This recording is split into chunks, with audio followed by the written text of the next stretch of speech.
She is a fairly sweet dog, but she definitely has some trauma around cutting her nails.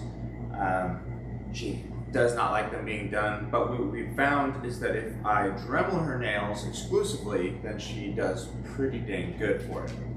So I'm going to show you the difference. I normally would not do this. I would not cut her nails first because it kind of puts her into a panic mindset, and it might take a second after I show you cutting her nails for her to calm down to let me dremel them. But I think it's important for the demonstration to show you how when some dogs do not let you cut their nails, they sometimes have trauma around the clipping and the whole the sounds, the pressure from the nail clippers, and dremeling can be a huge difference for them where they don't react in the same way. So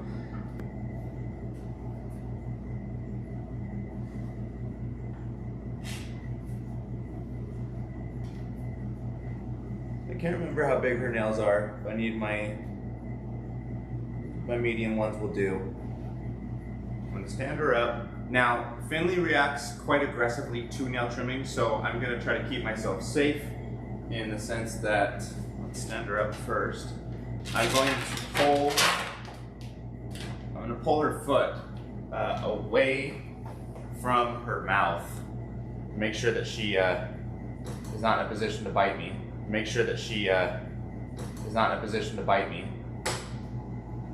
Raise the table up a little bit.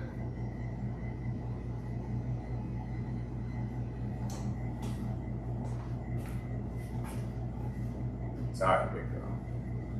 I know. So I lift her, I'm holding my arm underneath her body so that I have control of her back end. I'm lifting up her foot, isolating the toe, separating the hair, and then I make a cut.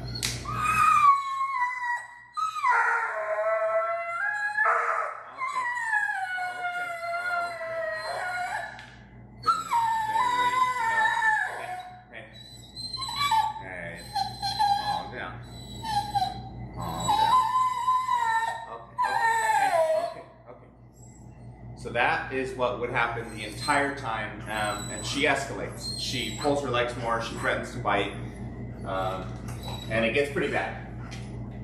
So it might take her a second to calm down now that I've done that, but let's see with dremeling the difference. So same thing, same procedure with holding the foot. I'm going to isolate the toe. See, now she's reacting just to me holding her leg.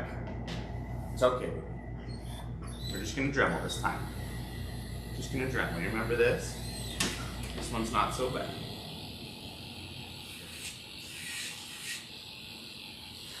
Immediately. Huge difference.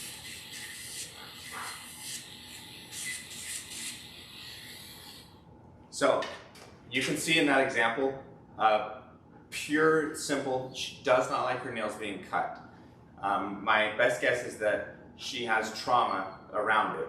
When she was young, when she first had it done, she might have gotten it done late to where she was in, there's a phase when they're puppies where they become extremely reactive, and if a groomer hurt her and didn't know how to help her get through it, she might have developed this trauma response. But no one used a dremel, and so that's why she lets me do it, I'm pretty sure. So now I'm going to dremel all of her nails, and I'll try to talk you through what I'm doing as I'm doing it. But, you see this foot again? Her nails are long, so I'm going to turn the dremel on to high. Oops, that's low. That's high. That way we can get through it a little bit quicker. And there's several things that I want you to take note of. As I'm dremeling, I'm blowing out air to prevent the dust from coming up and me breathing it in.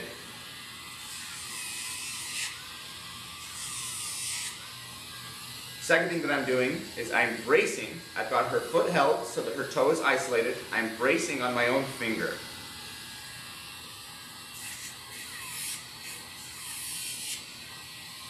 Third thing I'm doing is I'm doing small passes. I am not holding the Dremel on her nail because it built up a lot of heat. So I'm doing a small pass, and then I'm letting it cool off for a second, and then another small pass.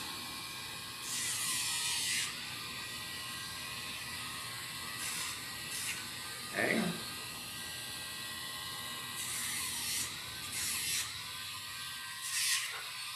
Hang on, Finn. I know, baby.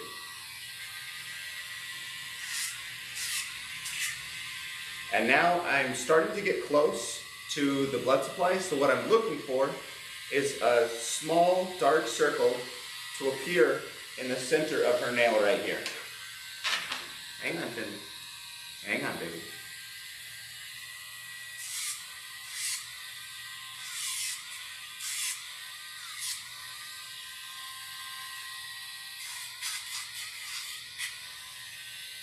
So the circle has appeared. So I don't want to take any more off of the center of her nail, but on the front side would be the back side because her foot's upside down. I now am going to try to take off a little bit of the extra thick nail on this side. Okay. So she is still wiggling, but she's not freaking out like she was when I was cutting her nails. So this is totally okay with me. This is manageable. Where it's really, really difficult to work with just cutting her nails. Her owners have tried to help me in the past, and she is jumping up on top of them, kicking away from them, all 4 feet off the ground at some point. It's wild. So this little bit of pulling that she's doing is so minimal, and I am not upset with it. Let's get you down to the foot camera if you're watching this live, and I'll show you a little bit more closely what I'm talking about. Hang on. Come on, Finn. You're okay, baby. You're okay. There we go. Good job. So I'm isolating the toe. I'm pushing it with my middle finger while holding the rest of her foot with my thumb and the rest of my hand. And I leave my index finger out to brace. Separate the hair, turn the Dremel on high. And I guess one other thing I'm going to mention real quick is the direction of the spin. When this Dremel is spinning, it's spinning in this direction. So when it's coming down on the nail, it ends up pulling this way. And it's important that you get that direction right. Otherwise, if it's pushing into the nail, what ends up happening is it skips. It jumps up and skips off, and it becomes uneven, and it jumps and kicks back. So you always want to be pulling away, and then you do a motion that continues that pulling away.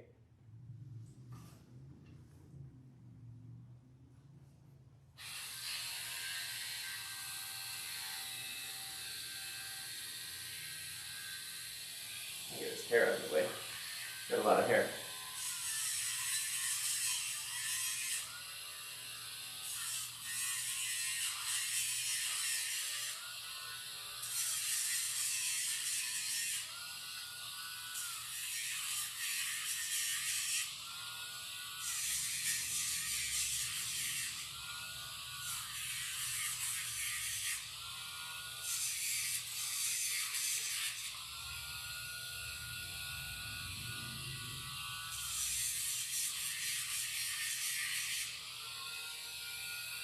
Starting to see the moist circle begin to show up, but it's still faint. We'll keep going.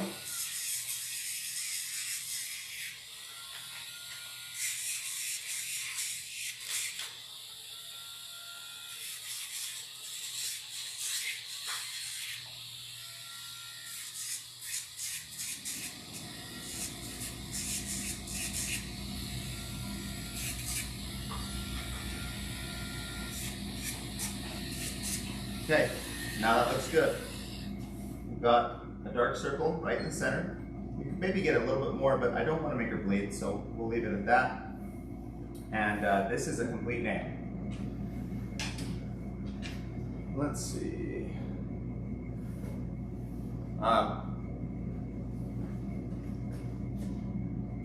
One other thing that I want to mention is the type of tips that you can use. This is the one that comes with most Dremel tools, but this is the upgraded version that I now use. And let's go back to this foot camera. I can show you. Oh, maybe this will just be okay. I'll just come up closer. So the concave side helps me get rounded nails, where this one is completely flat. This one I've used for a long time. It's old and beat up, but this does work. It's just a little bit more difficult to get the nail to be rounded, whereas this concave, I'm not sure. I'm a groomer, not a geometry major.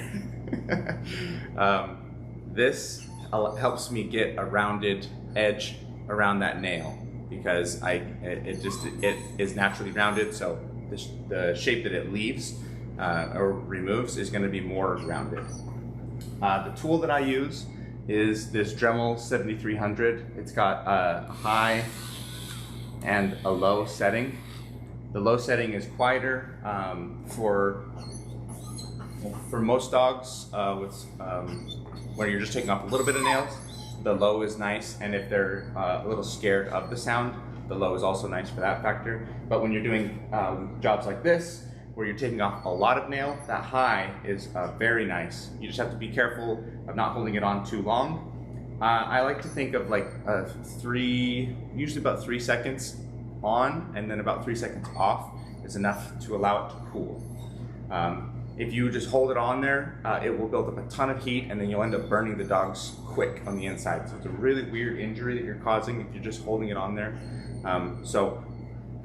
Leave it on and then pull it off. And then one last thing that I like to do is I like to run my finger across the dog's nail to feel if it's actually rounded or if there's any sharp edges. And if there's a sharp edge, I'll go over it again. And that is going to be the end of the Dremel video. For the rest of this, I'm actually just going to groom Finley. So if you want to hang out and watch Finley get groomed, she's really good for the rest of the grooming. Doesn't have any reactions like she does with nail trimming. And yeah, my Dremel's dead, so I have to charge it. And so I will come back and Dremel the rest of her nails later, but for now, I am stuck with just being able to do the grooming. So I'm gonna bring this table, actually, leave it right where it's at. And I am going to shave her paw pads. Let's get a number 10 blade on here.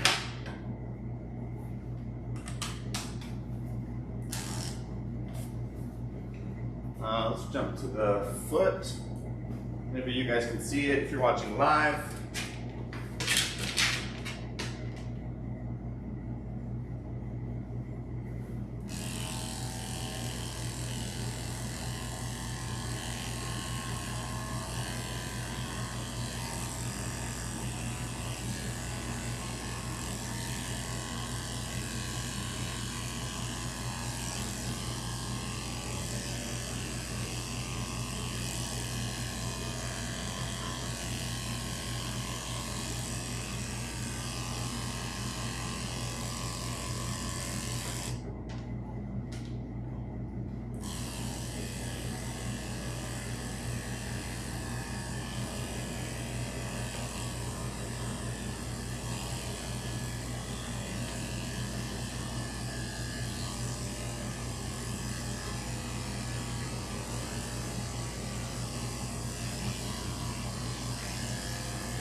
One more.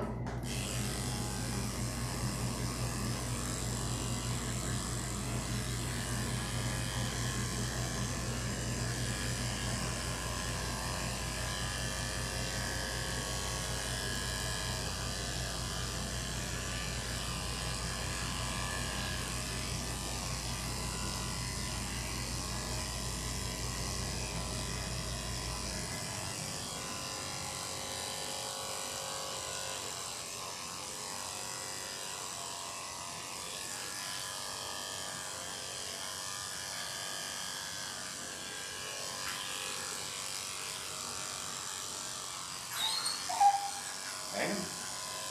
Hang on, dude.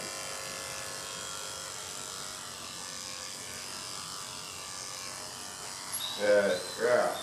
There's a little mat in there. She was having a hard time. It's probably a little uncomfortable shaving it out. Come on, baby. All right.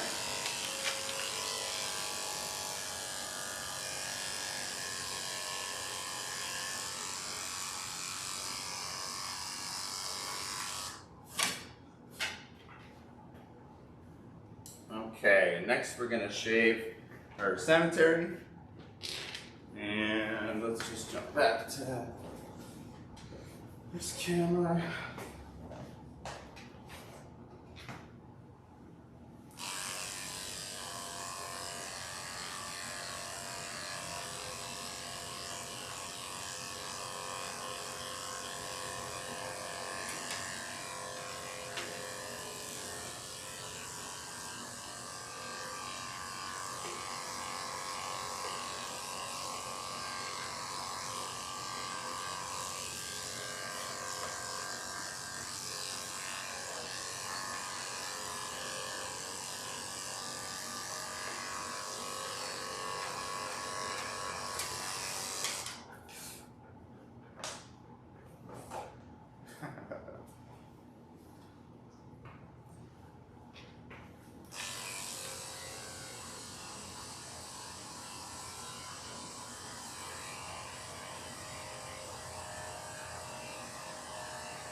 Okay, next I'm gonna do the inside of her ears.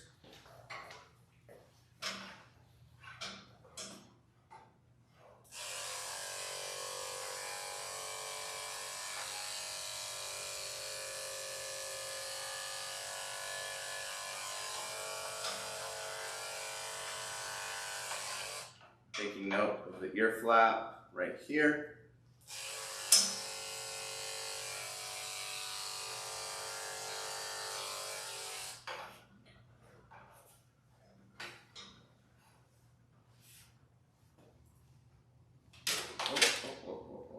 You're okay.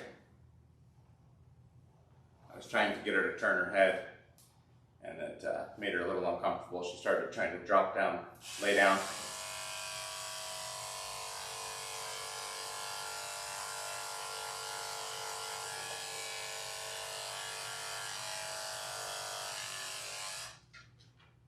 Anyways,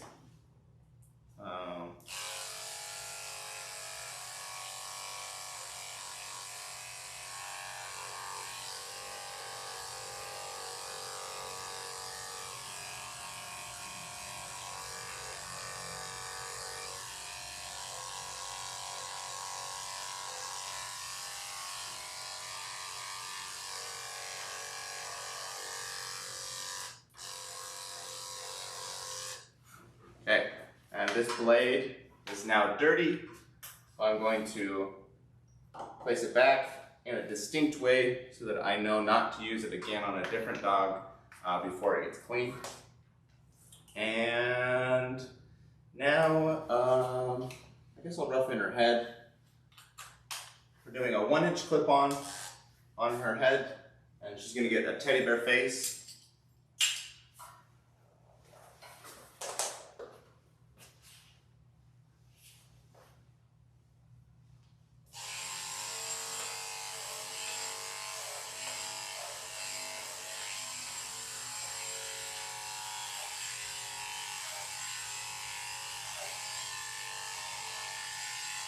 blend in her ears.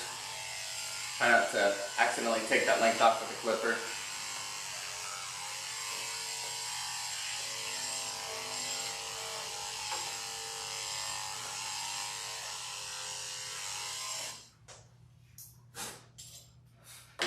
Blade got jammed, which means that there is hair stuck between the cutter and the comb. You can see all these hairs are stuck in there. The way to fix that is to open it, pull the hairs out, close it back up, put the clip-on back on, and keep shaving.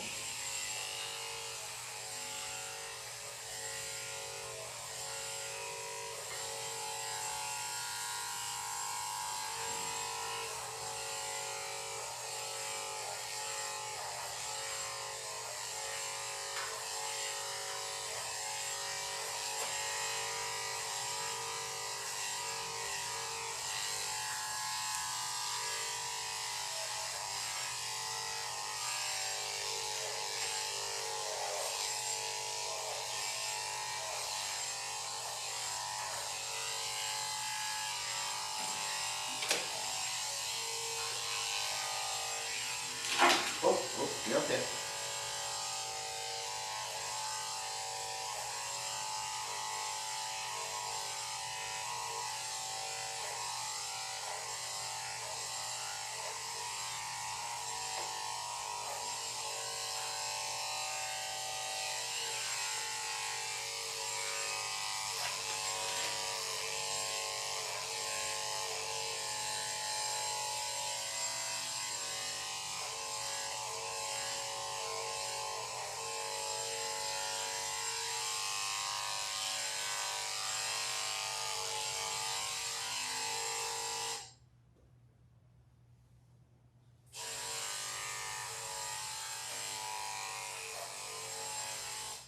Okay, that looks pretty good. A little bit more right here.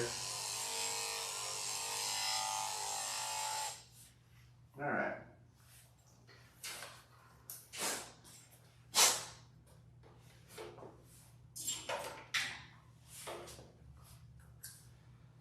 And now I decide if I should shave her body or give her a bath. Her body's going to be a number 7 blade, which would take off quite a bit of length.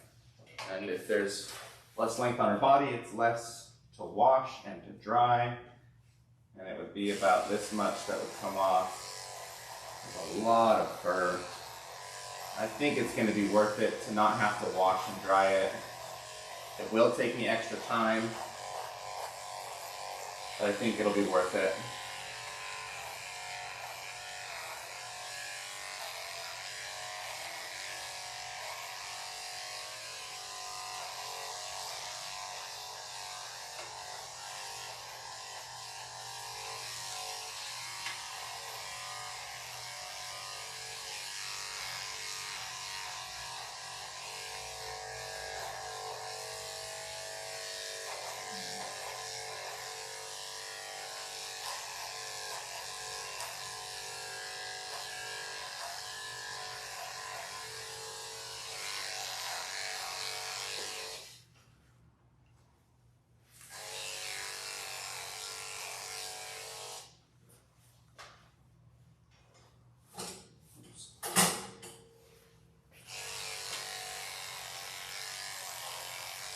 And now the goal with this is not to get it perfect, but to as quickly as possible get off as much hair as possible. So it's okay if I miss streaks. I'm trying to save myself time on washing and drying, but if I waste time by trying to get it perfect now, then it doesn't help me at all. And I will have to go over this again to finish her.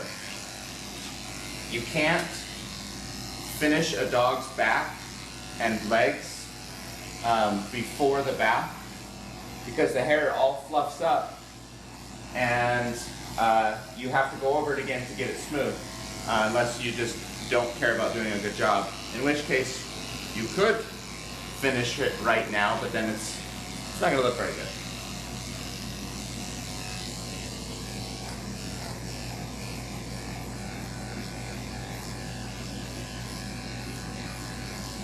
Now, great career. I think it's one of the few careers that's going to be pretty AI resistant.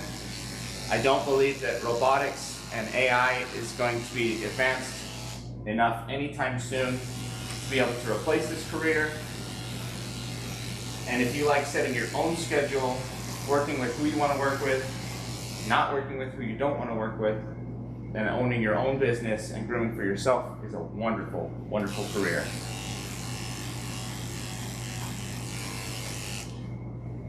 So if you're just getting started, you don't know how to groom, but you might want to, I have a free course, a couple free courses on my school community. I'm pretty bad at YouTube, so I don't think I linked it in the description, but it's skoolschool.com and then /grooming pros. And unfortunately, my YouTube channel is pretty small, and so I don't spend a lot of time doing it right. But I will try to maybe put a comment, or I'll try to add that. Just need to quit being a scrub. I'll add it to the description after I finish the live stream. But it's not there now if you're watching us live. So sorry about that. But there's free courses, it's a free community, and then you can ask me questions. You can learn to become a groomer, and you can really change your life, future-proof your career. I love this career, and I swear you can do it anywhere. If you have 200 dogs in a 5-mile radius of you, you can have a grooming career. And if you live in any city, there's thousands of dogs within a 5-mile radius of you. Up. Come on. Good girl.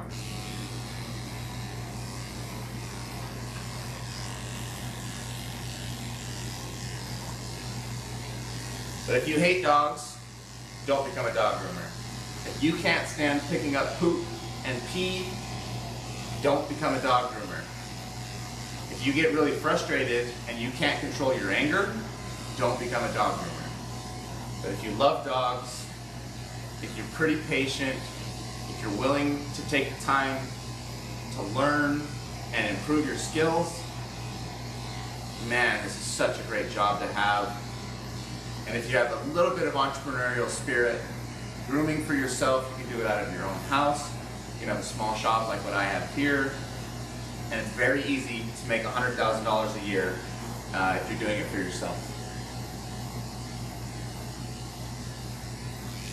That's not a promise that you will make that, because you have to build up your clientele, you have to work hard.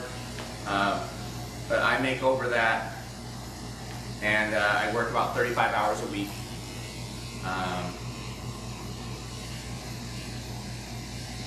I'm very curious to see what the average groomer makes. I think it's closer to about 50 or 60,000 a year. But when you're on a 50% commission or hourly if you're working for somebody else. But if you can get your own place going, it does take a little bit of investment, and you have to build up your clientele, which does take a little bit of time. But you can do it part-time, slowly, and then jump into it full-time once you have a big enough clientele. And one day, I hope to put on some videos teaching you how I did it, what ads I ran, the marketing platforms that I used. There's nothing up there yet, but one day. If you join my community, school.com/grooming pros, then you can ask me and I'll tell you in that community. We'll make a post, we'll share it with everybody else too, because I'm sure if somebody watching this has that question and wants to know how to find more dog grooming customers, then other people do too. But something that I've found in this industry is that it's so easy to find dog grooming customers. I ended up having paid ads for about 3 or 4 months, and then I turned it off because I couldn't handle any more customers. And to this day, I have phone calls every day that I don't even answer because I can't take more customers. And it's too inconvenient for me to answer the phone. So if my customers don't go online and schedule or send me a text, then I pretty much don't, they don't become my future customers. And that's okay. If I was, you know, hard pressed for clientele, then it would be bad, but it's a great industry to be in. You just have to be decent, and then you can make a great living. You don't have to be great at this job. You don't have to be great at providing the highest quality haircut ever, but what you do need to be good at is working with the animals, keeping them safe, making sure that they're not getting injured, and keeping them comfortable. If you can do that, you can have a wonderful career.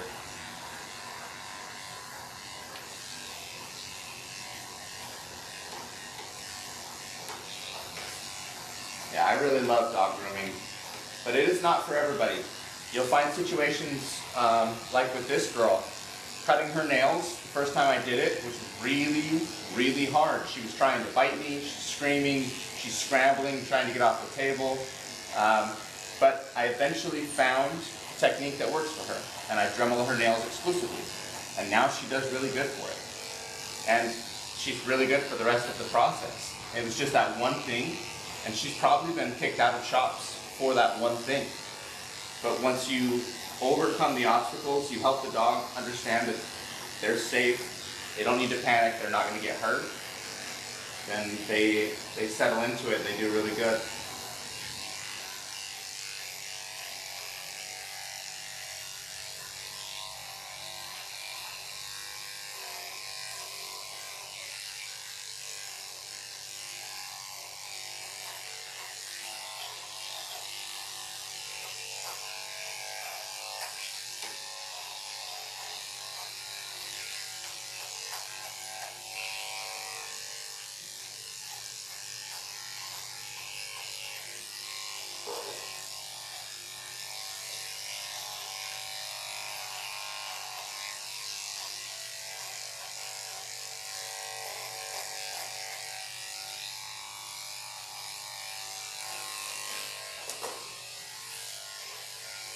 Wait, okay, Sam.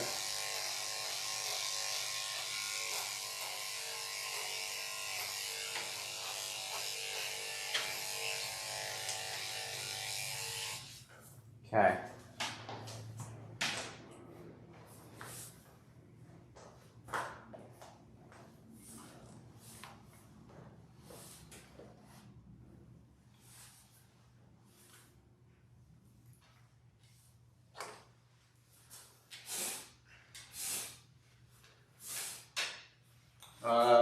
Last step before I jump back to dremeling is I'm going to check her ears to see if there's any hair that needs plucked, and I don't see any. She's got a very healthy ear that does not have hair growing inside of the ear canal. So let's grab my Dremel, see if the battery is charged enough to get her nails done. Don't know if it is. It might be a mistake doing it now. Might have to do it again, which is lame, but let's see what we can do.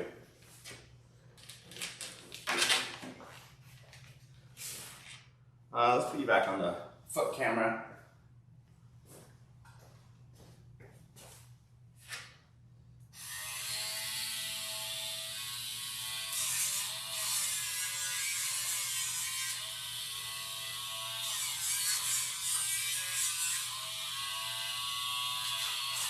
Wait, it's okay.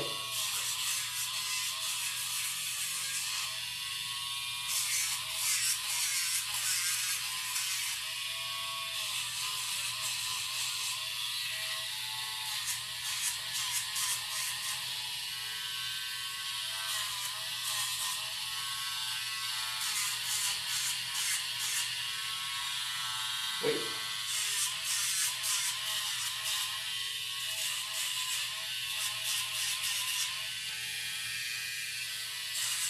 Okay, there's the dark circle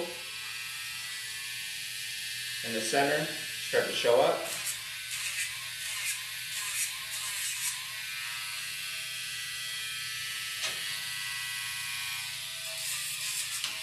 Wait, it's okay, Finn. Hang on, baby. Stand up. Come here, big girl. Come here.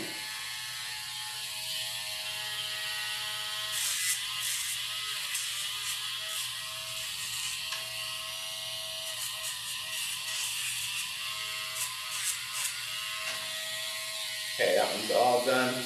Feel over it, nice and smooth. As I rub my thumb over it, I'll get to the next one.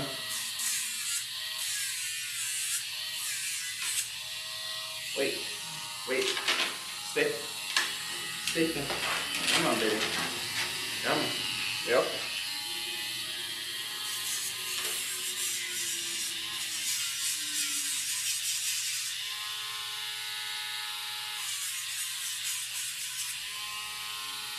Pausing to let the nail cool down.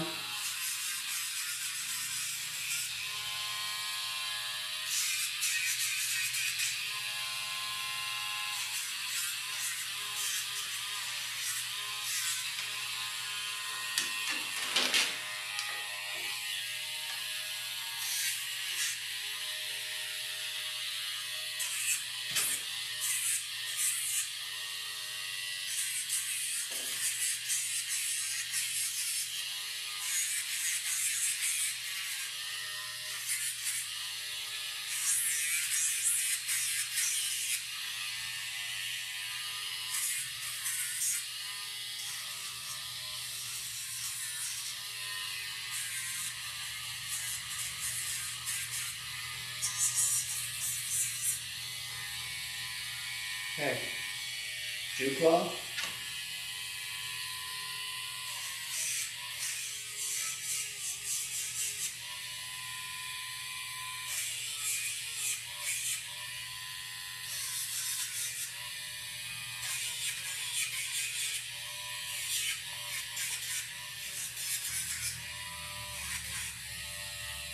Okay, so it's all done.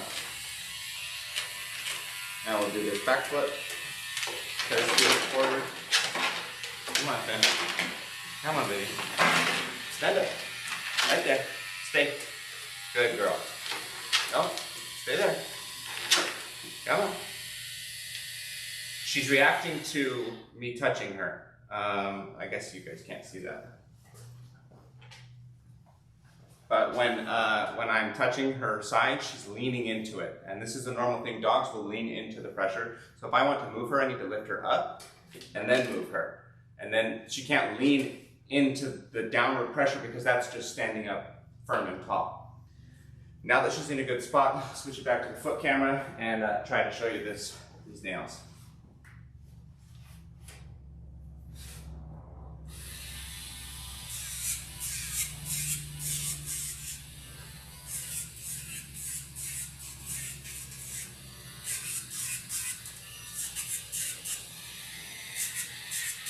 I am not bracing right here to try to get better lighting on the nail.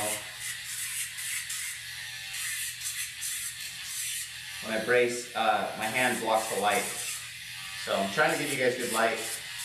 Not quite doing the most optimal method of actually dremeling, but she's holding still enough that I think I can finish like this. Just for this one nail. Yeah, that looks really good. That's the dark circle. It's nice and round. We're all done with that nail.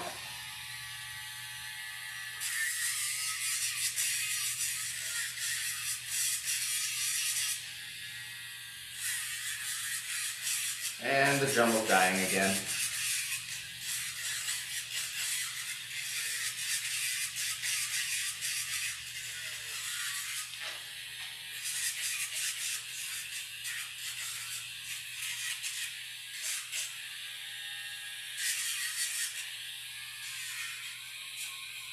Alright, let's plug it back in. Scrub life. Sucks to suck. Okay, we're gonna have to come back to that.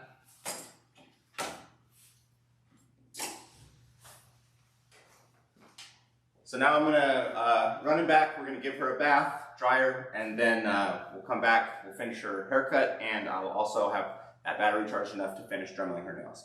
So give me a few minutes, we'll get that back camera on and we'll get bathing her. Let's put you down, Finn. Come here, baby. Let's go.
Let's see, get rid of this suction cup.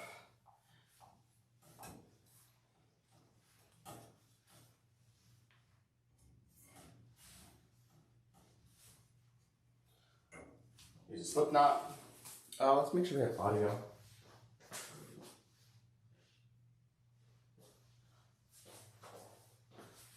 Sorry, I just needed to grab the iPad so that I knew what was going on. Okay, let's get the water warmed up. That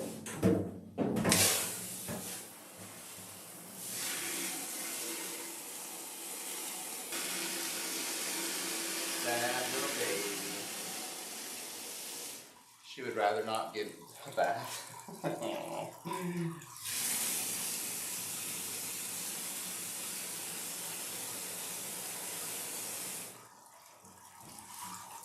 Okay, the water is warmed up.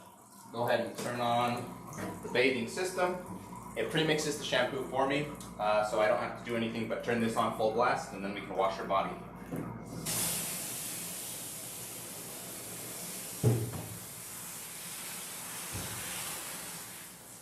Wait, stay up. Good girl. Stay right there.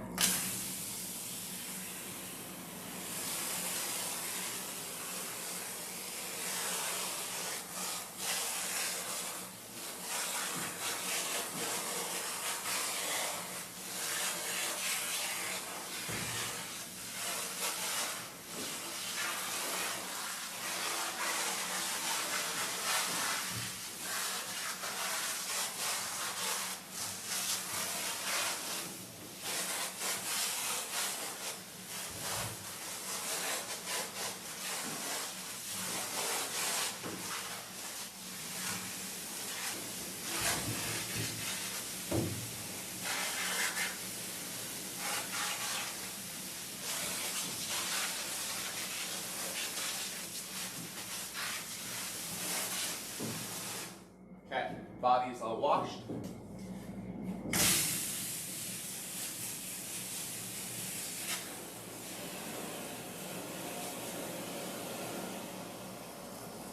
Now that the soap is out of the hose, I'm going to get her head wet, and then I'll wash first.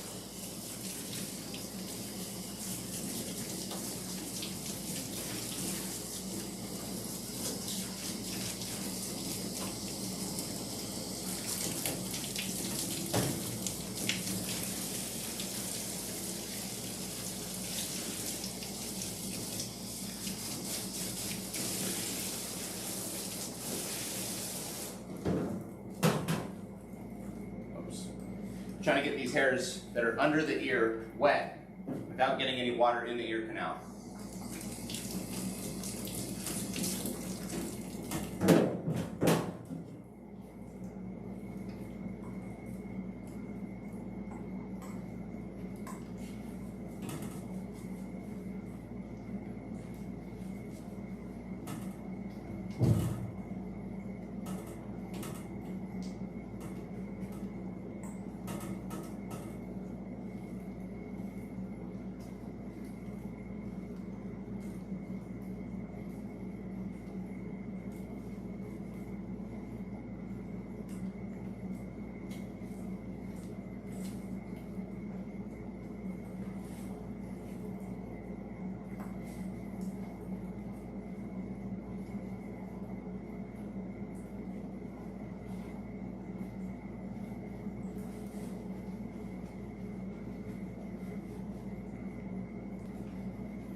If any part of the fur doesn't lather up really well, then it's not clean. So as I'm going over this, I'm finding areas that aren't properly lathering, and I'm adding more soap to make sure that they get clean.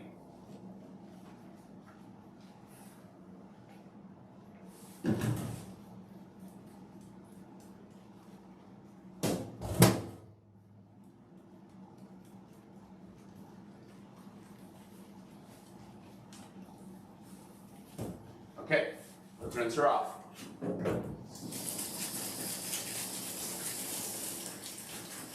I like to get the soap off my hands.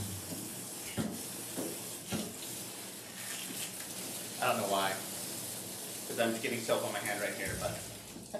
Okay, low water pressure. I'm gonna rinse out her eyes, just in case soap did get in her eyes. You do not want to let it stay in there. We'll rinse them out.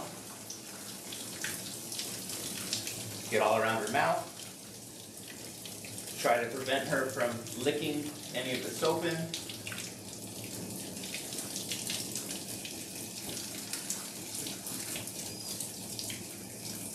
Now I'm going to turn the water pressure up a little bit, and we'll start rinsing off the top of her head and her ears.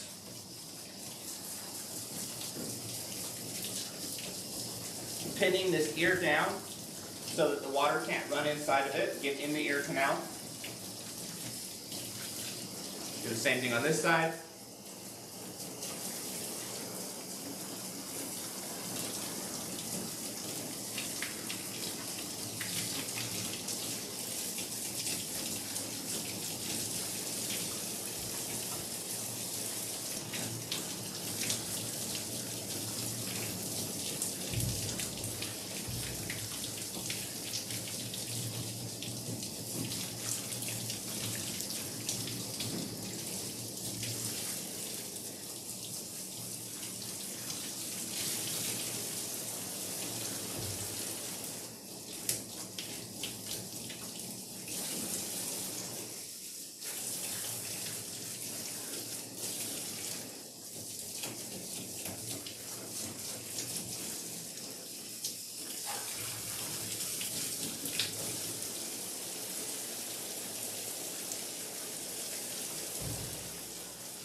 Now I'm going to squeeze out all the excess water, which will help with drying, and then I'm also checking for any soap that's left on her body.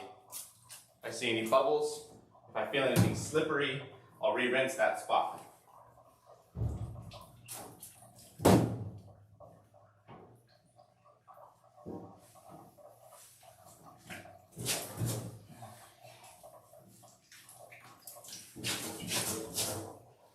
Alright, let's grab a towel dry her off, and we'll head over to the drying table.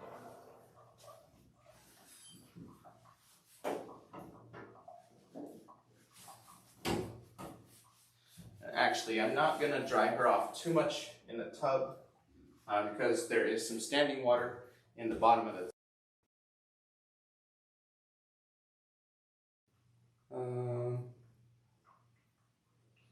Okay, drying table camera is on, so let's head over to the drying table. Okay, wait. Calm yourself. Bring this table down a little bit. There we go. Now I'll dry her neck, where the leash is going to go. And then I'll put the leash on.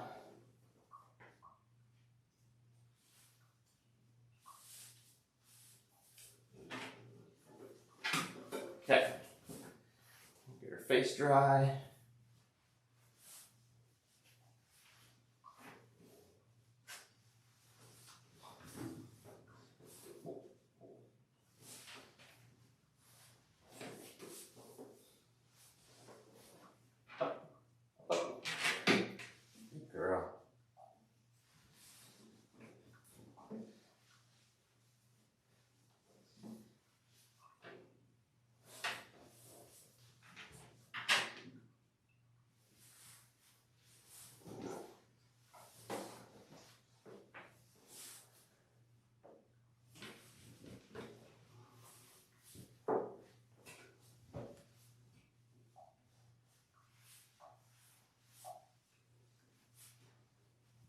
Okay.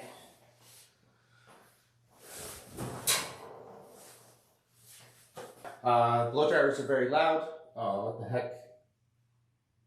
Sorry, everybody. Didn't have you on this camera. If you're watching live, I'm sorry. You were staring at the tub while I was talking to you, towel drying her. I just towel dried her whole body and legs. The blow dryers are very loud, so I'm going to put on these earmuffs to protect my ears. And for Finley, we're going to use cotton ball earplugs. They work really well. If you don't have some earmuffs or some earbuds, tear the cotton balls up and stick them in your own ears. They work really well. I'm going to try to use both blow dryers. I think she's pretty patient for this. If she gets too scared, I'll just use one. I'm going to try to turn them both on for speed.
got a big mat in her ear right here. I'm going to turn the blow dryer on again to try to give you a good look at it, but this is a big tangle in her ear.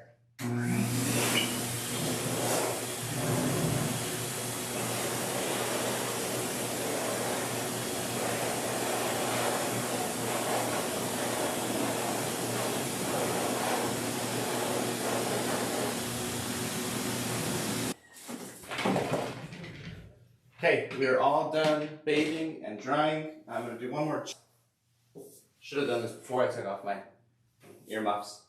I missed a little bit on the middle of her back and the back of her back left leg.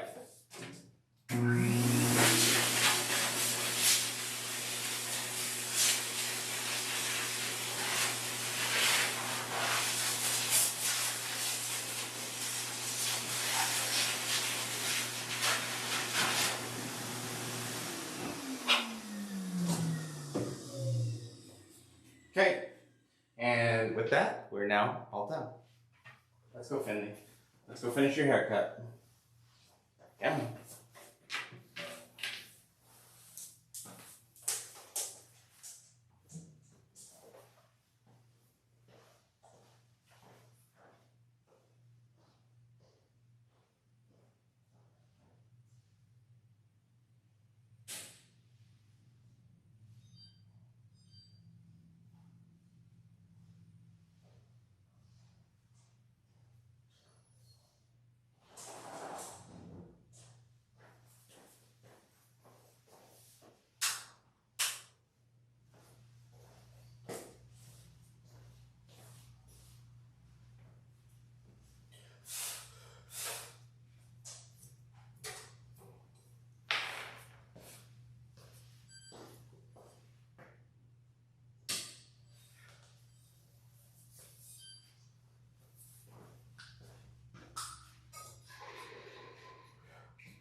Okay, Finley. Come here, big girl.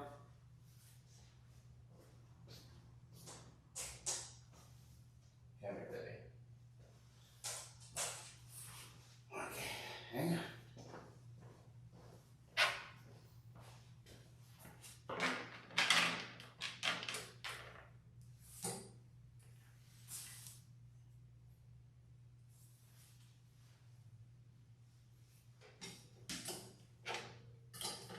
Okay, now we just redo everything we did the first time. 1-inch clip-on on her head, number 7 blade on her body, and then I'll finish dremeling her nails. Start with the 1-inch.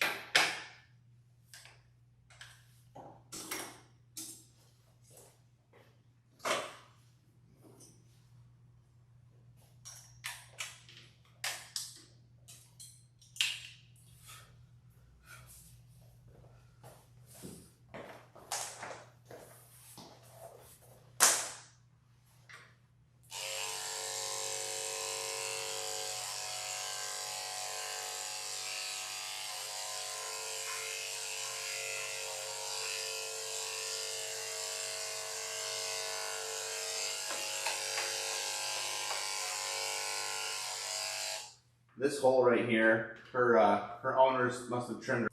We'll try to blend it in.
Separate what's on the head and what's on the ear.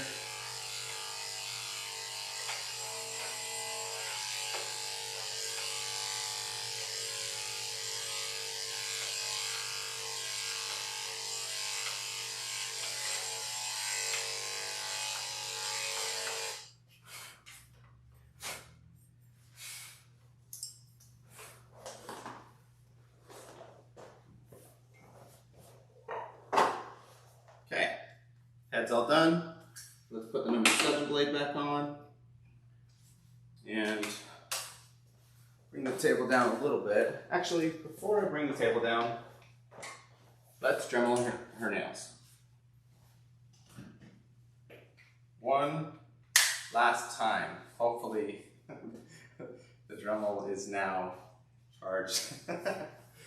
Let's jump to the feet and let's see if we can get this done. Up, up.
Wait, let's go. Come on. Come on.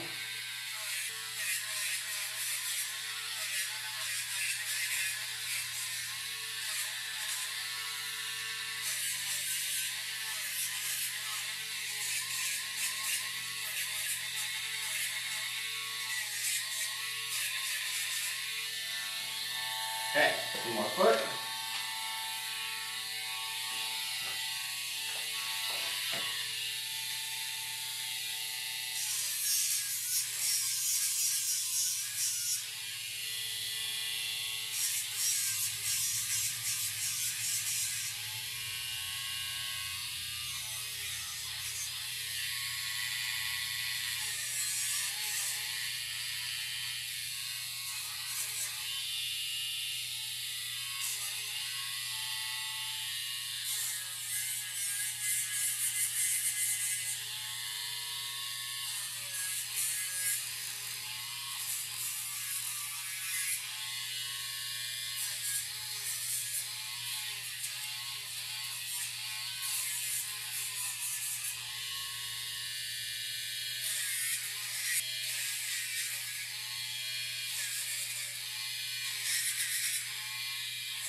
Oneness.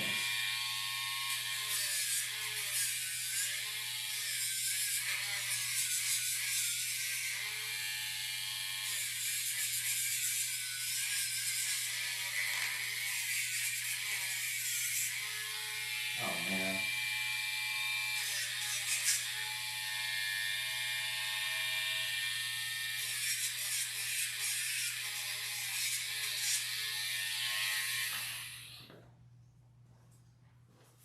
Okay.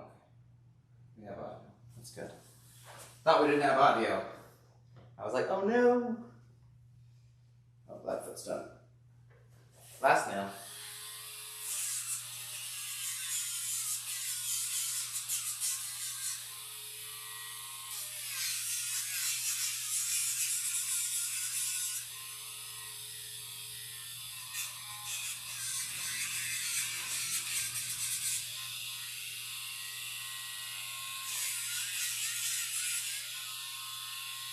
Wait.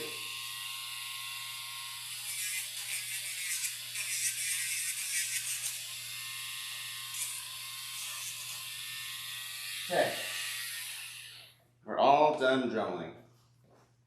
Perfect. Perfect, perfect, perfect. And now I'm going to plug this dremel in. Just make sure it gets fully charged for my next customer and not make the same mistake again. I hate being such a scrub. Okay, number 7 blade. Let's bring this table down a little bit.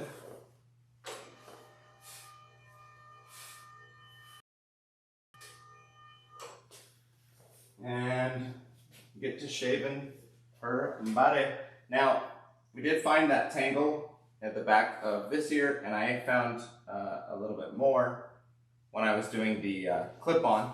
So I'm going to shave off all of this.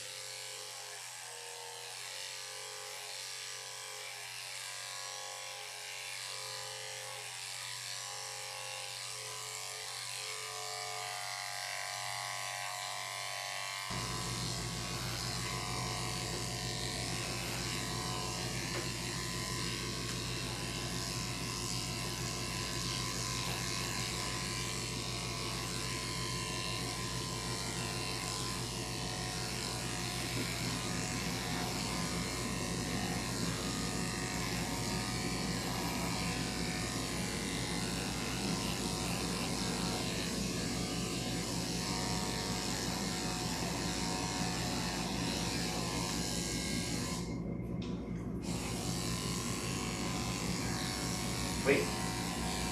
Wait.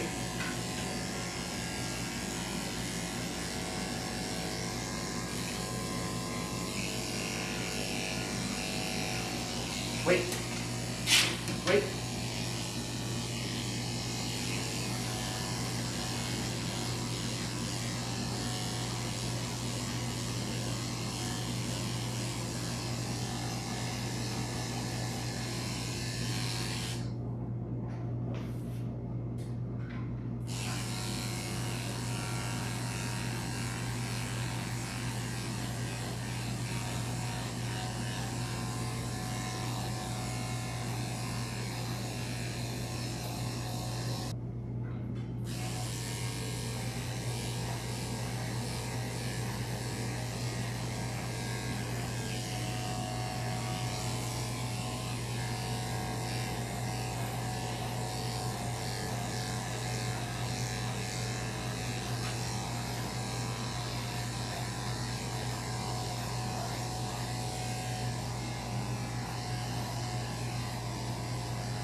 Okay. The lines are set for the teddy bear. Let's jump back to her body, get it all shaved.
girl.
Show you something you guys can see.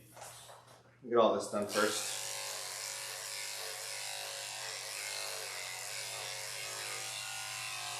If you're watching this and you want to learn how to do this sort of stuff with dog grooming, I have a free grooming course.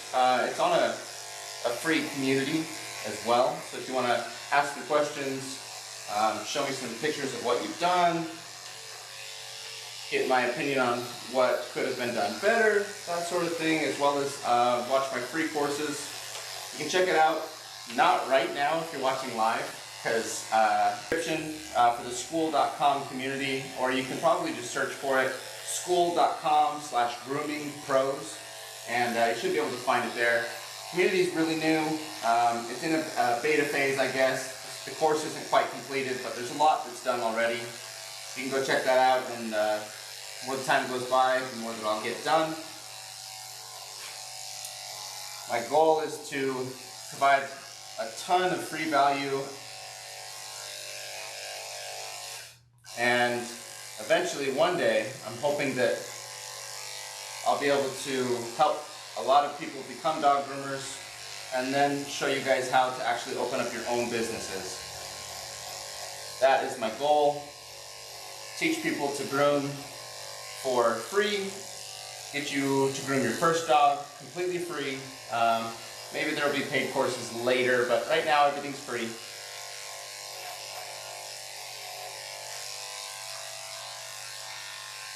And hopefully you can become a grooming pro and you can open up your own business, change your life. You know, maybe one day we can rebuild the middle class with dog groomers owning their own businesses.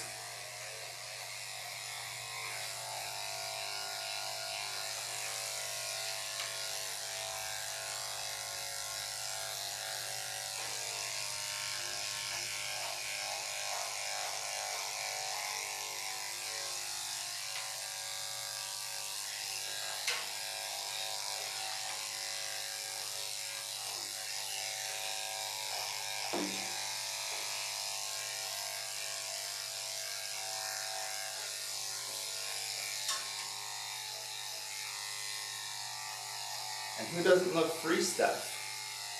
You can learn to groom dogs for free. That's great.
wondering what I'm doing with the brush, it's called back brushing, and it lifts the hairs up so that they can all be standing up as straight as possible. The clipper can cut them all the same length. Super important step to get the shave smooth. And the longer the blade is, the more important it is. With the number 7, you can sometimes get away. And when you get to the longer lengths like number 5, number 4, number 3, or any of the clip-ons, those ones especially need to be back brushed, or else it will not be smooth. Okay, the rest of that we'll get finished with the scissors. See if I can catch the inside. I guess we'll do the inside of this leg.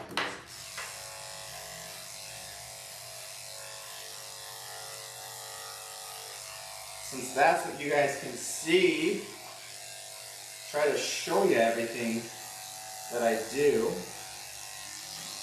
The dangers are where it's safe, how to keep yourself safe, the dog safe. There's a lot more detailed description. I don't have the time to do that all right now. I am working. I do have to get this dog done by a certain time.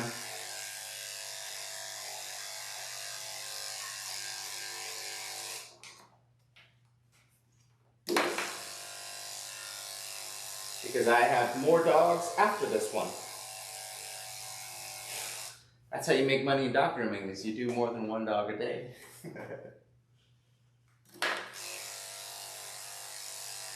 Some groomers, like we would call them power groomers, and they would do 7 to 10 dogs in a single day. And they do have some help. They'll usually have someone receptioning, checking in the dogs, bathing to bathe and dry the dogs. And they're just doing this work that I'm showing you right now, all the grooming. That is exhausting work. I do all of the work myself. I don't have a receptionist, I don't have a bather, as you guys saw. And I do anywhere from 3 to 5 dogs. It's such a different workload. And like I mentioned earlier in the stream, I will make well over 100,000 this year, gross profit before expenses. And you can too. Takes a few years to get good. It usually takes 2 years of being in the industry before you're proficient. And after about 4 years, I'd say you can be a really high quality dog groomer. But it does take some time. You have to learn how to read the animal's behavior. You have to learn all of the haircuts. You have to learn how to best cut the hair, how to not make mistakes of taking it too short. There's about 1,000 lessons to really, 10 or 20 in order to get started.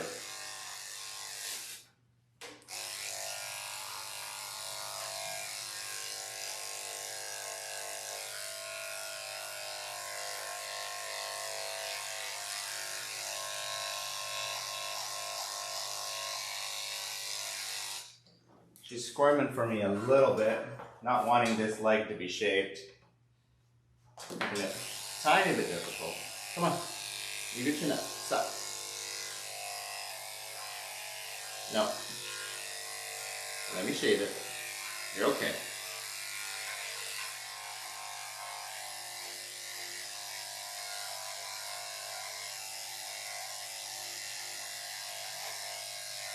Stop then. Come on. Elbow, and I am squeezing it, and what that does is it pulls the elbow forward, and that straightens out her leg. A really, really useful technique for working on their feet. The dogs don't like to have this stuff done, and they'll resist a little bit. Little techniques like holding the leg lock really makes it a world of a difference in being able to get it done.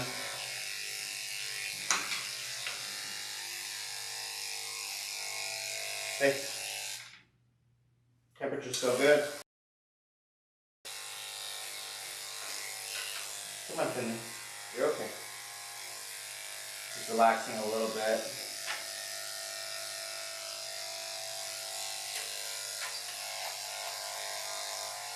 Stop. Stop.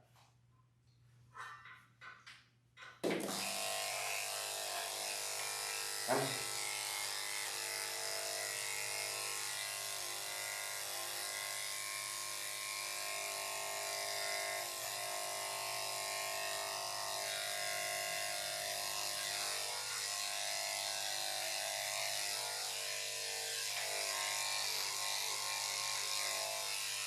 Okay, that leg is pretty good. A little bit in the armpit. Let's come to this other camera. Stand up, Finley.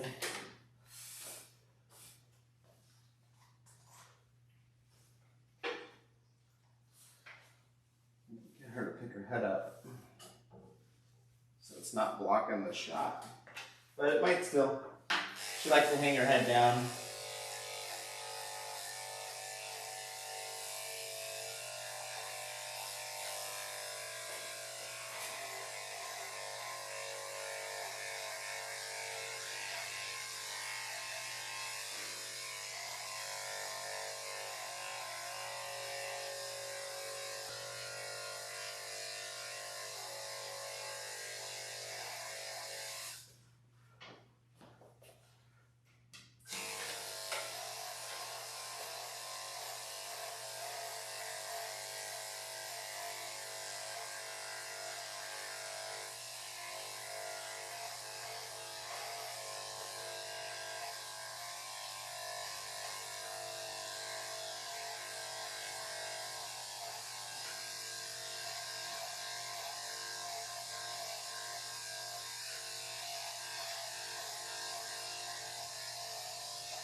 Okay, chest looks good. Let's do, not that. Yeah, back brush.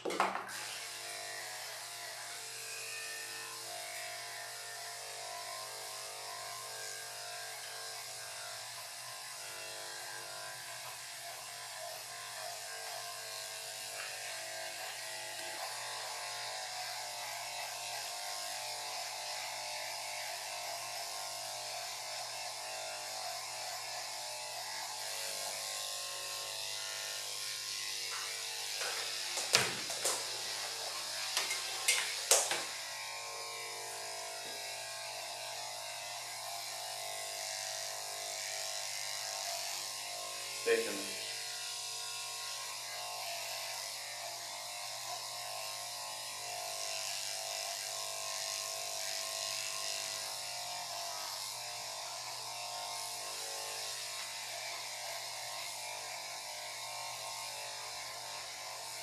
Stay. Okay. Okay. Let's do this foot and leg. Have to hold on to it because she's squirming and pulling it away. Doesn't like her feet messed with. Doesn't like her legs shaved. That's okay. We can work around it. It's not about forcing the dogs into submission. It's about gaining cooperation. So doing just enough, you're going to traumatize the dogs, you're going to exhaust them, you're going to exhaust yourself, and there's a good chance that you're going to get bit because you're going to push them too far.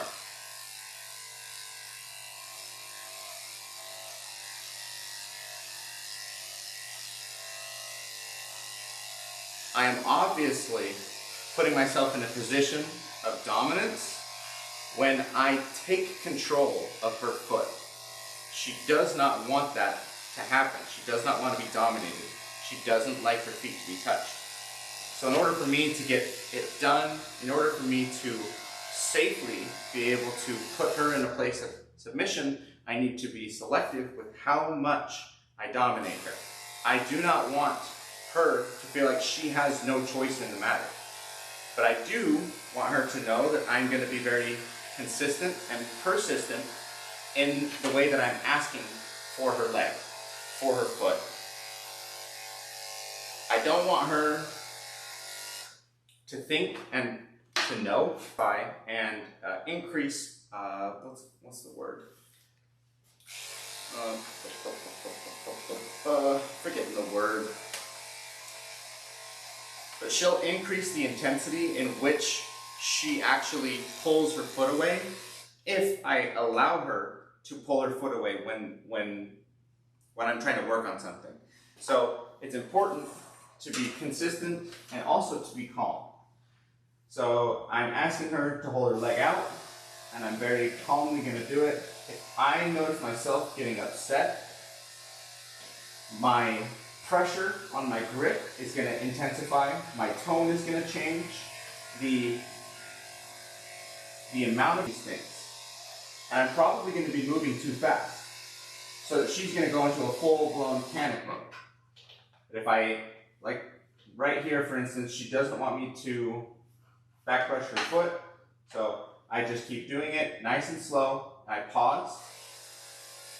Let's see, you guys can't even see what I'm shaving, can you? Yeah, oh well. Sorry about that. But as she's pulling away, let's see, let's go up to this camera. Well, maybe I'll just bring the table back up.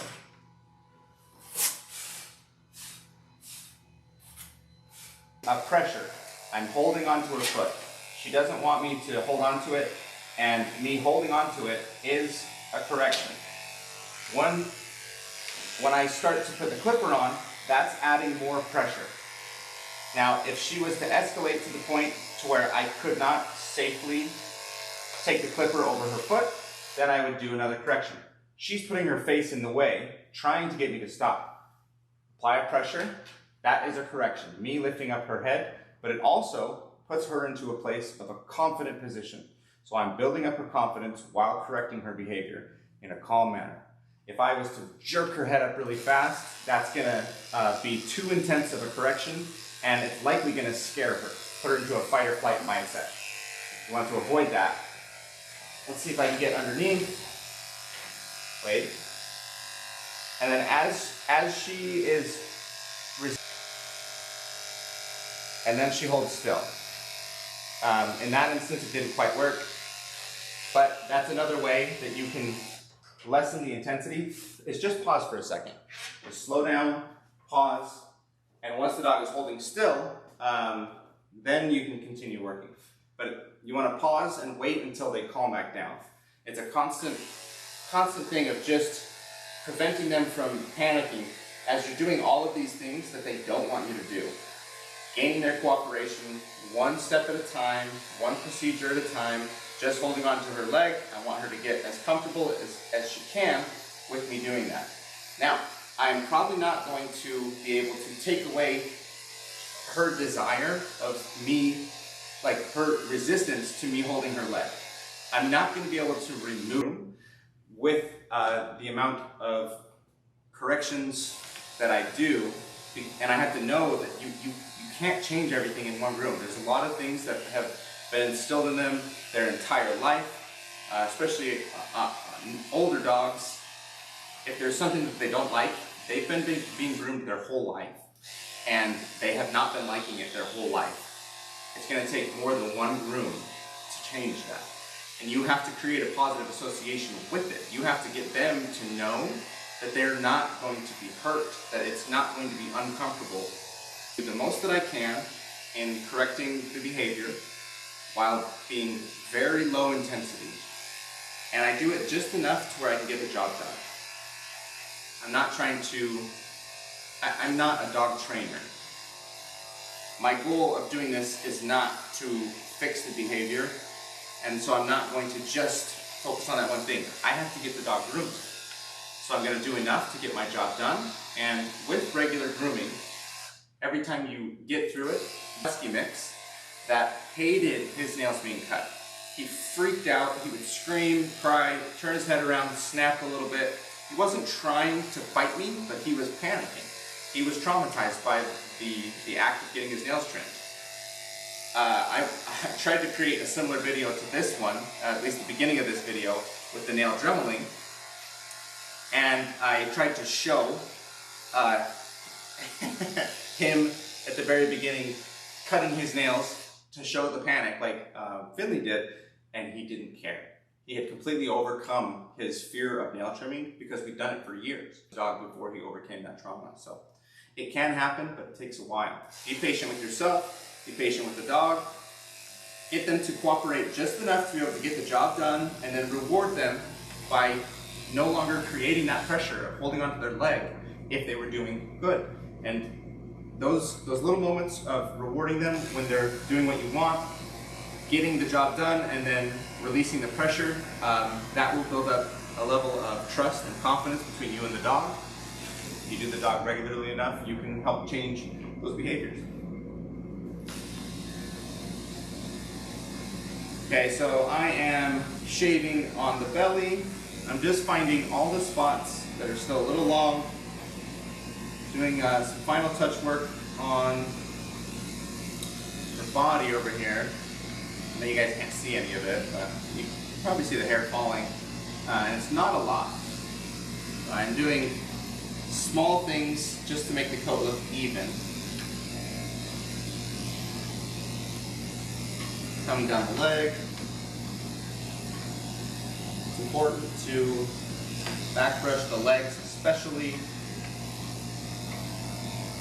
They're a little bit more difficult to get smooth for a lot of dogs. Back brushing is your best friend for getting a smooth shave. Coming around her tail, underneath her tail.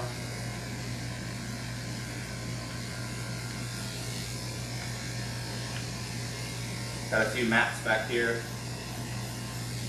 which is really common. Anytime there's movement in the fur from the legs rubbing together or the tail brushing against it, that creates friction and that tangles up the fur, creates mats or knots.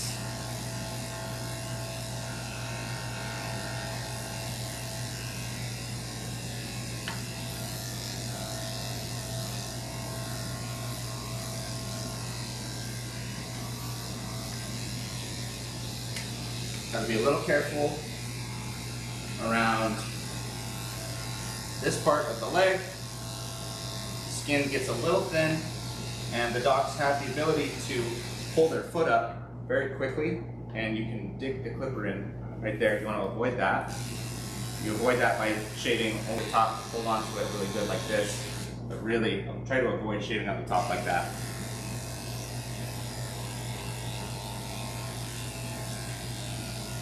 Okay, this leg is coming together, a little bit more on the inside. Another thing I can do is push inside this little pocket to get the hair to come.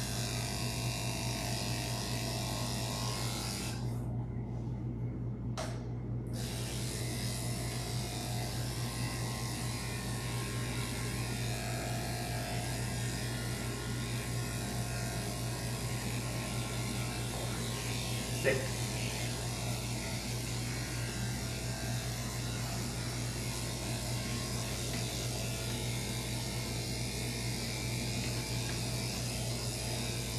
Wait. Okay, we are getting close to finishing. I'm now just looking for spots that are long, a little bit in this armpit. I'll go ahead and pull the leg forward. And I'll pull her leg back, trying to shave the inside.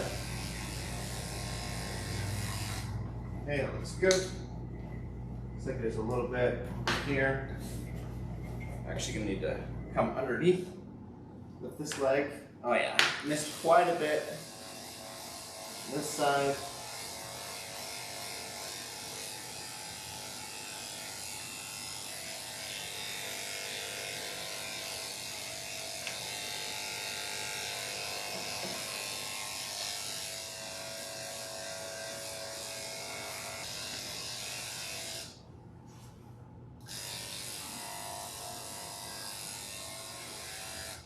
Okay. All right, our body looks good now. Anything else I should be able to catch with the scissors. Put the clipper down. And now I'm going to finish her feet. I'm going to scissor first the bottom of the feet and then the top of the feet. Let's see. I'll give you guys a view.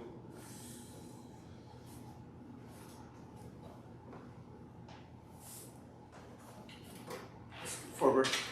Right there. Good girl. And trim all the hair that's coming past the pads.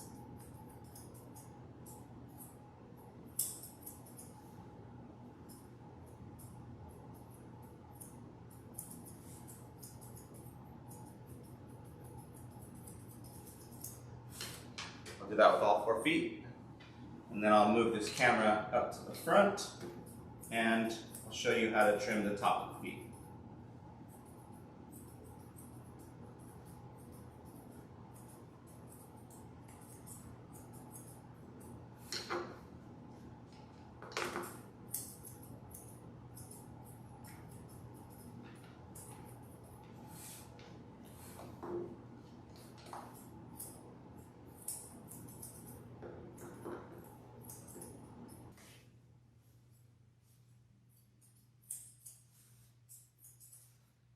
Few hairs on the leg, they're a little long, go ahead and trim them.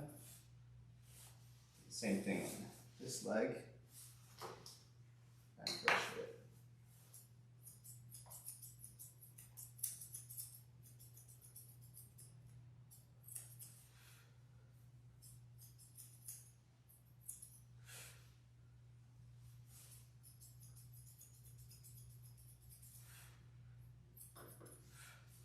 Okay.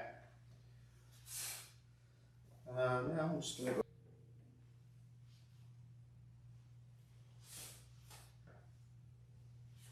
Alright. Let's see, I'll go ahead and do these back on top. And I am rounding the outside of the foot and the top of the foot.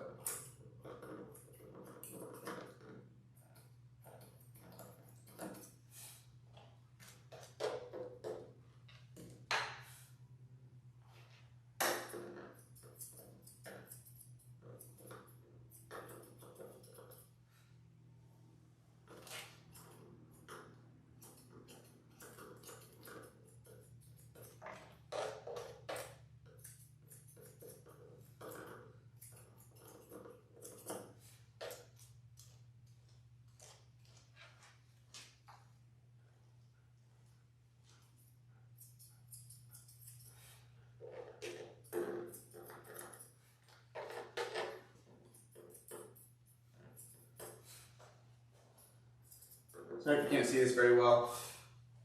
A little difficult to get a good angle back here.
Foxtail between these toes. There's a mat right here. Go ahead and cut that out.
Let's see if I can get these front feet.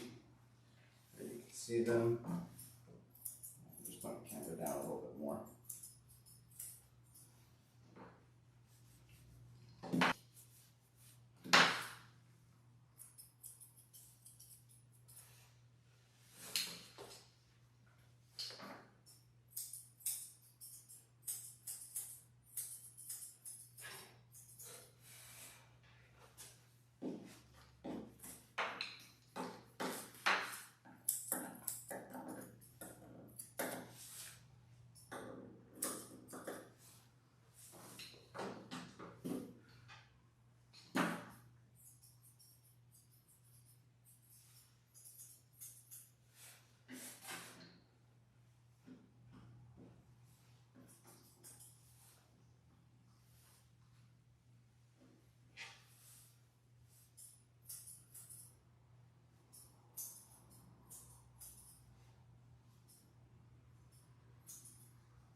I don't normally like to cut between the toes this much, but there's a lot of tangles in here.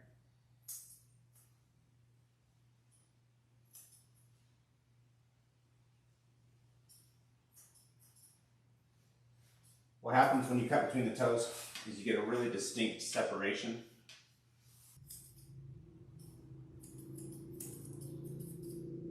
Back brush, get everything off the bottom. Everything that's growing past the pads is getting trimmed here.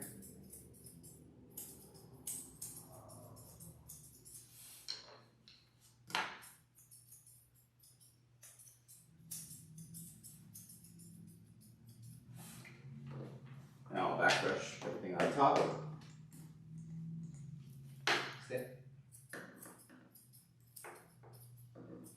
So if we're in the same situation, there's mats between these toes.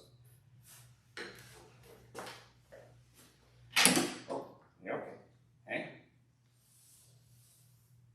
So pull up these mats, cut them all out. I'd be a little careful when the mats are tight in here. I got to make sure that I'm not getting close to the skin. A little difficult to do when there's this much tangling.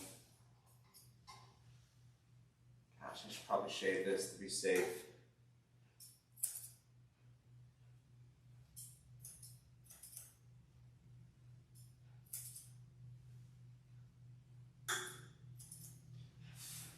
I'm gonna grab my number 7, see if I can't shave it out.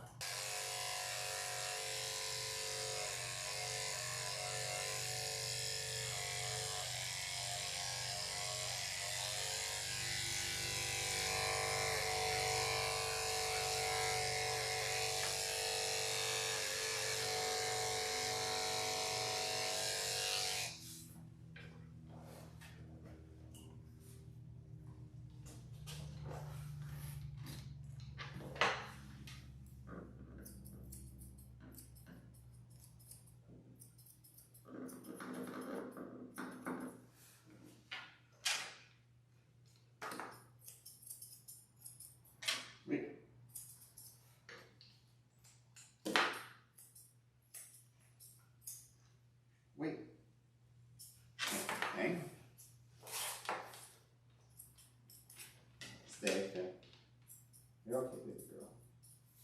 I know. I know. Hang on. Hang on. You're okay. Stay. Stay. Finley. Come on, baby. Just trim your feet. It's alright.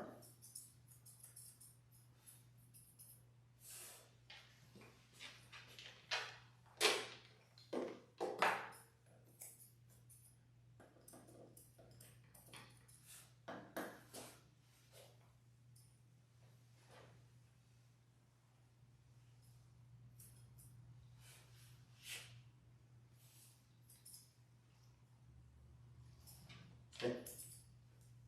Almost.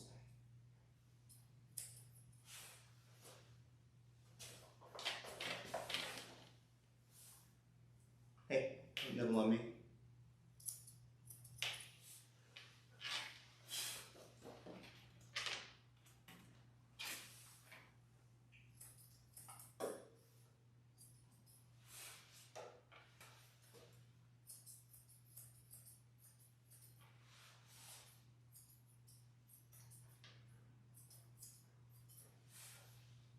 Okay, and I think the feet are all done. See a little bit of trimming on her leg. Now we can move on to her head, ears, and tail. I'm just gonna go ahead and turn this bottom camera off. All done with it. Put it away.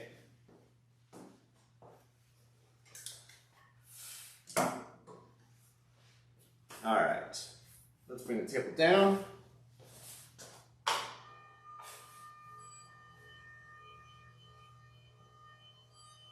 gonna double check. Looks like there's a few hairs in her armpit. Get those trimmed. Looks good. Double check this armpit too. We need to brush out her ears, her tail, and her face. And we're gonna put some leave-in conditioner.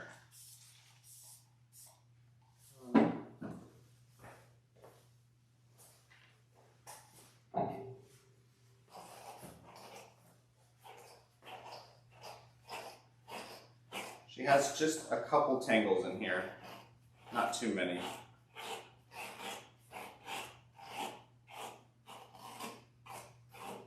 Little one right there.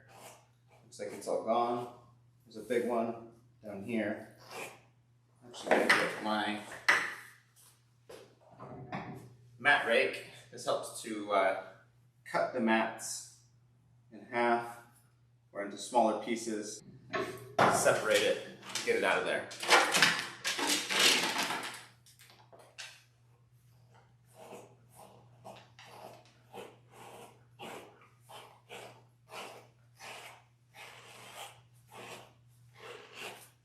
You can hear the brush working through the tangles, that scratchy sound.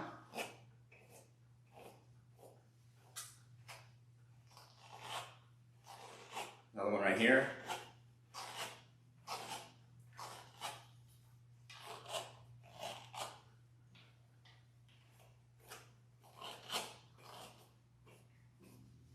There we go.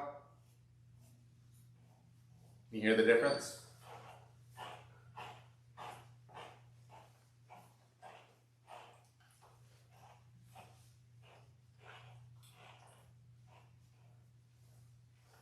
Perfect.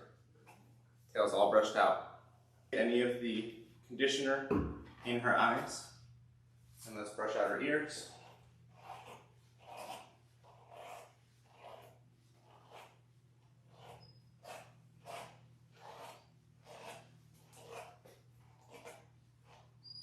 Hang on, fam.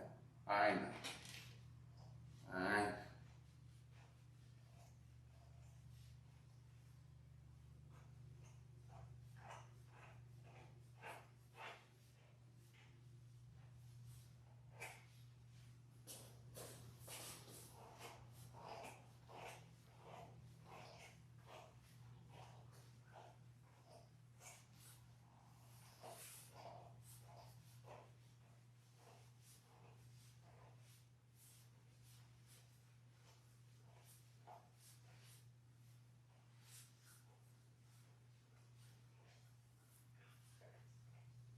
Okay, now I'm just gonna quickly run the brush over her face. Don't think there's any tangles in her beard. I would have ran into them with the 1-inch clip-on, but we'll just double check and make sure nothing's stuck in there. Grab my scissors.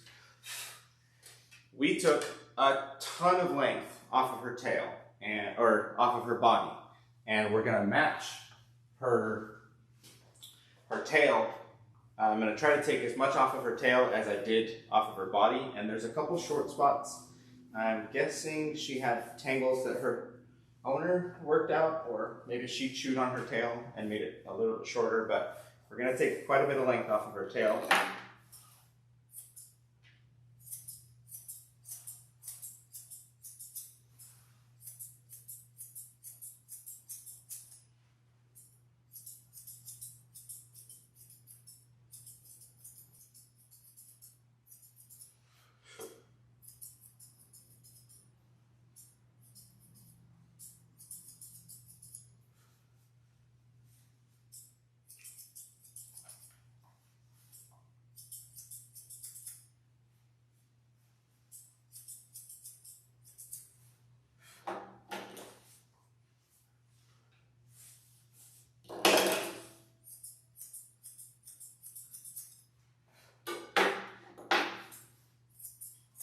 Wait. Her tail. A lot of dogs do the squirming where she was wiggling her tail back and forth. A lot of dogs will do that just from you holding their tail. So she's being really patient for it, which is a nice little bonus. Many dogs make it very difficult to get their tails trimmed.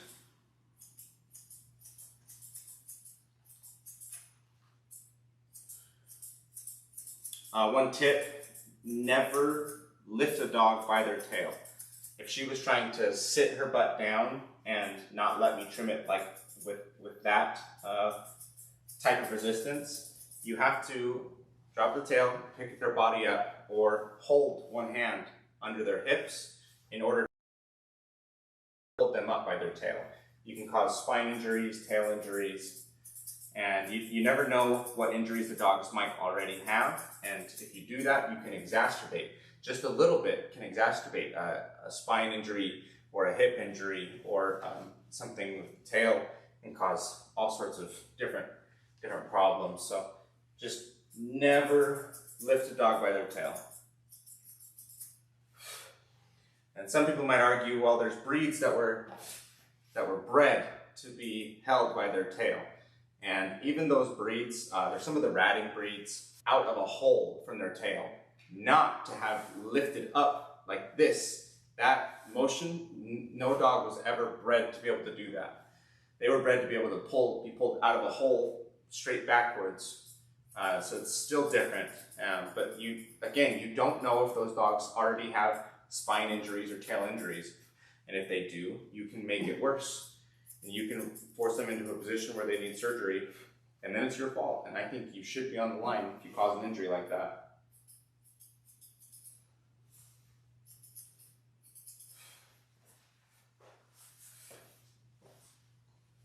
Okay, tail is getting close. In fact, tail is almost done. This bit is just a little bit longer on this side. I know you guys can't see the other side, but I'm going back and forth and comparing and looking, and this side's just a tad longer. Last step that I like to do is comb all the hair back on top, straight down, and make sure that none of it's sitting.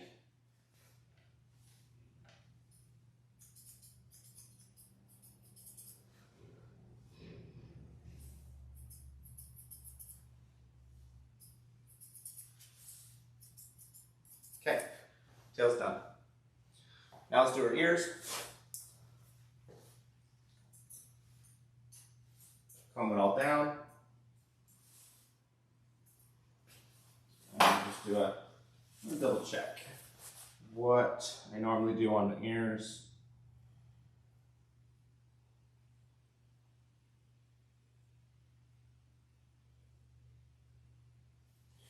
Looks like we mostly just even them up.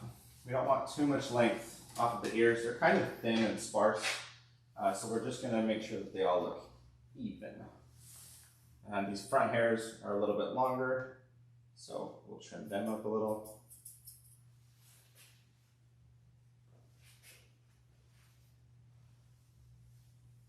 Come on, Finley. Hold still.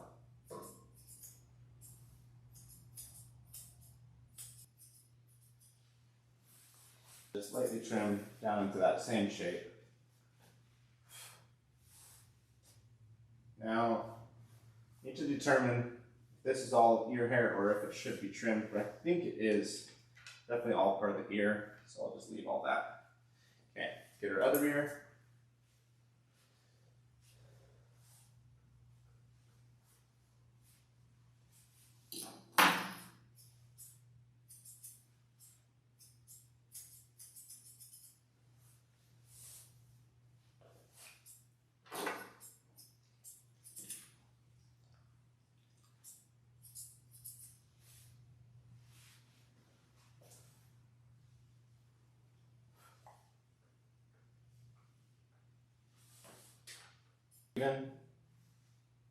And I think they are. Okay, now we do her head.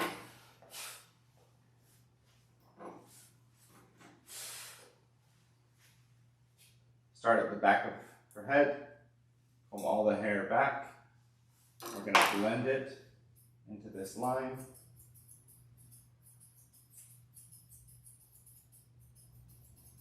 Wait. Whoa, whoa, whoa. Stay there.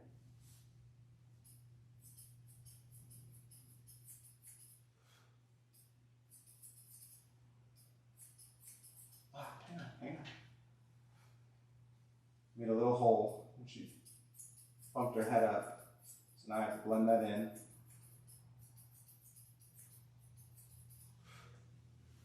Try to do the same thing on this side.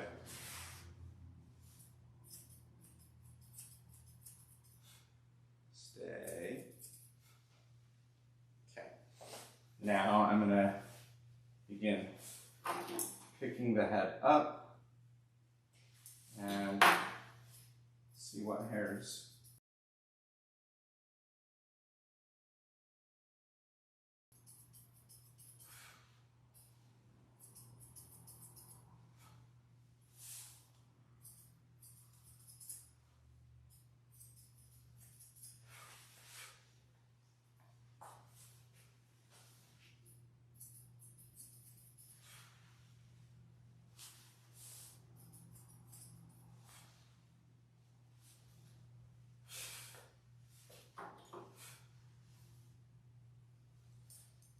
It's all even.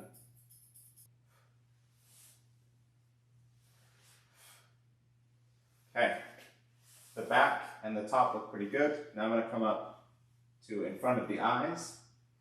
We will trim the diamond, which is this little area between the eyes.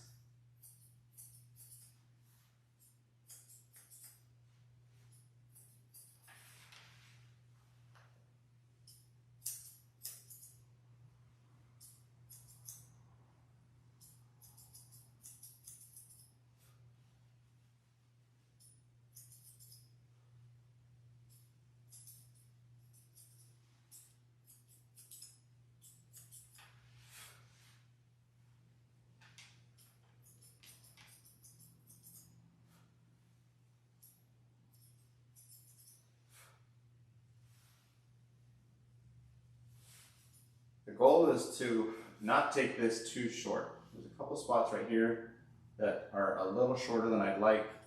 I'm just going to try to blend the other areas into them.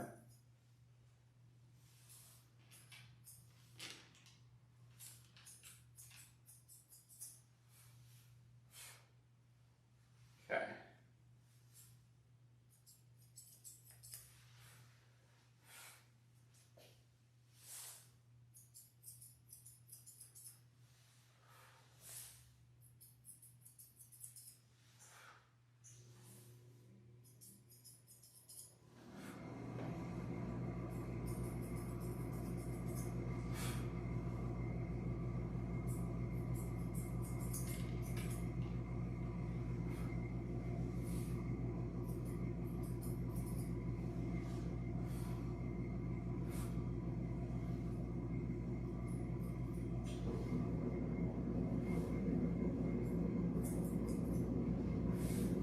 Okay, front looks pretty good, at least the diamond.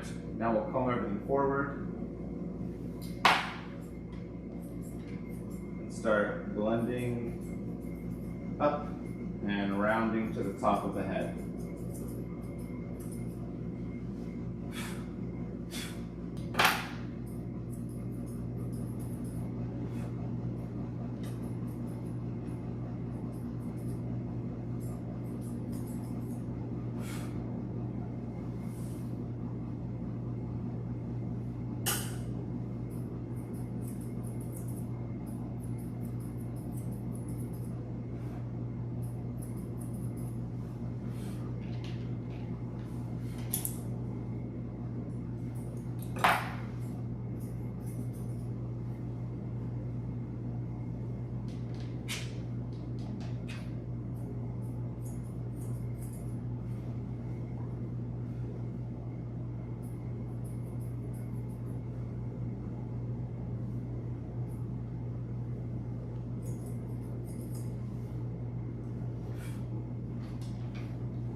I'm trying to scissor the hair in the same direction that it grows. If I scissor up against it, it tends to make chunks and holes.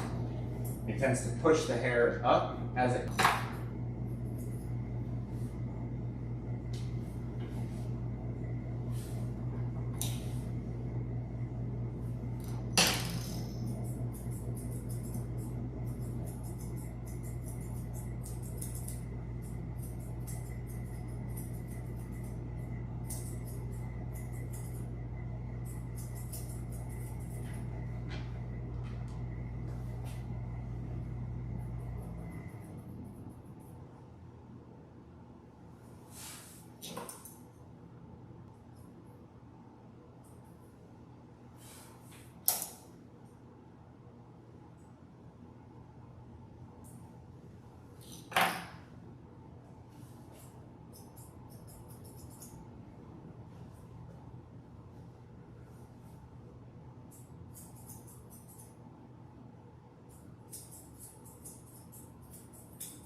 Made a little hole. Now I gotta turn up the stuff around it to match.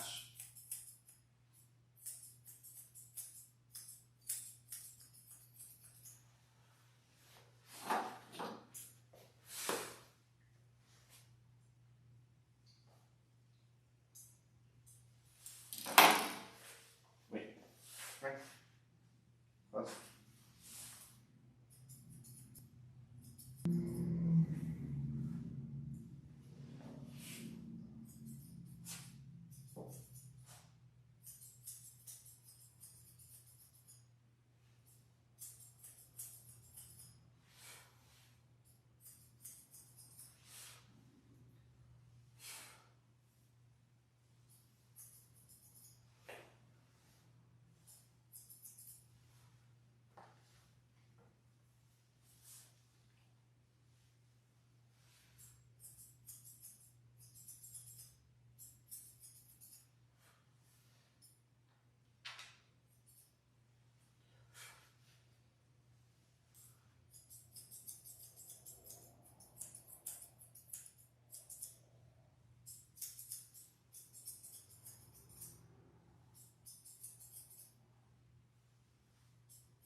Okay, I think her face looks pretty good. I think it's done. Look at that. What I'm going to do next is take out these cotton balls, and we're going to clean her ears and see if she'll give us a good head shake. And that will help me determine whether or not she's all done or if there's some hairs that still need trimmed. Her ears are pretty clean. There was almost no wax on the cotton balls that I pulled out. So, got some ear cleaner on them now. I'm gonna rub through all the cracks and crevices, folds of the ear. Yeah, ear's pretty dang clean. Same thing for this side. Almost nothing's coming out, which is great. Healthy ears. Healthy, clean ears. That's what we want to see. Just a tiny bit. Okay. Shake. Come on. Come on. Finley. You're so close. Just shake your head. She kind of shook it. And it did fluff up a couple spots. So, let's see, we've got a tiny bit here. We'll get to that tiny bit here. And then quite a bit right here.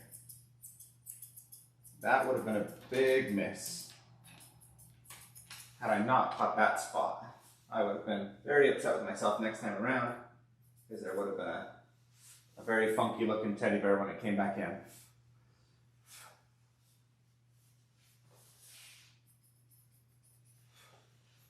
Okay, all right, beautiful.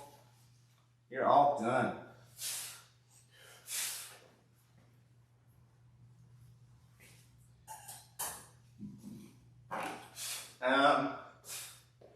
So yeah, I guess one last one last call for my free community with some free courses. If you want to learn how to groom dogs for free, you should be able to groom your first dog by going through the courses that I have. It'll be in the link in the description, school.com/grooming pros. It's not in the description right now because I'm a scrub, but I'm gonna add it after. So if you're watching live, sorry, check back in, I don't know, a little bit, but now I'm gonna do some YouTube video intros. Maybe I'll do some YouTube videos from this one. So if you want to learn how to cut a dog's legs when they're really wiggling, check out this video. I'm going to show you how I do a leg lock and how I shave her legs when she's wiggling. Another one might be, if you want to know how to make a dog beautiful like this, check out this video. I'm going to groom her, Finley. I'm going to show you everything I did to groom Finley. She's a little naughty for her nails, but we get through it with dremeling. So stay tuned and watch this video for that. What else? Guys, I'm not very good at YouTube. There we go. And I didn't prep this, so I don't know what to say for the intro, but I'm just trying to think, what would people want? If you ever had a hard time cutting your dog's nails, you might try dremeling them, like I do with this girl, Finley. She has a hard time cutting them, but she does really good for dremeling. So stay tuned, and I'll show you how I do that. And that's all I can think of. So we're gonna leave it there. Hope you enjoyed. I don't know when I'm gonna be back for live streaming. I haven't been doing it consistently lately, but I hope you enjoyed it. Again, check out the free community for some free courses, and then check back some other time for some more live grooming. Alright, bye everybody. Let's go, Finley. Oh, actually, I need to get a picture of you.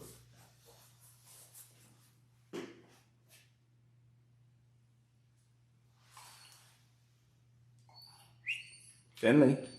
Hey. Finley.